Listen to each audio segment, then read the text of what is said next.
વડોદરા શહેરના જુદા જુદા જીમ ફિટનેસ સેન્ટર ઉપર વડોદરા શહેર પોલીસ, ફૂડ ડિપાર્ટમેન્ટ અને food and drugs control administration દ્વારા સરપ્રાઇઝ ચેકિંગ હાથ ધરાયું. એસઓજીના 20 જેટલા અધિકારી કર્મચારી તથા ફૂડ સેફ્ટી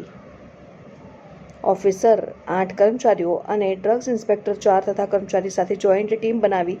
વડોદરા શહેર ખાતે આવેલ જુદા જુદા જીમ ફિટનેસ સેન્ટર ઉપર શરીરને નુકસાન કરતી ન્યુટ્રાસ્યુટિકલ દવાઓ, પ્રોટીન પાવડર અને એનાબોલિક સ્ટેરોઇડના ગેરકાયદેસર વેચાણ કરી નવયુવા ધનને તેનું સેવન કરવા માટે પ્રોત્સાહનની પ્રક્રિયાને ડામવા જુદા જુદા વિસ્તારમાં જીમ ફિટનેસ સેન્ટરોમાં વહેલી સવારના કલાક 6 થી 9 વાગ્યા દરમિયાન સરપ્રાઇઝ ચેકિંગ હાથ ધરાયું. ચેકિંગની કામગીરી દરમિયાન ફૂડ ડિપાર્ટમેન્ટ તથા ફૂડ એન્ડ ડ્રગ્સ કંટ્રોલ એડમિનિસ્ટ્રેશનના અધિકારીએ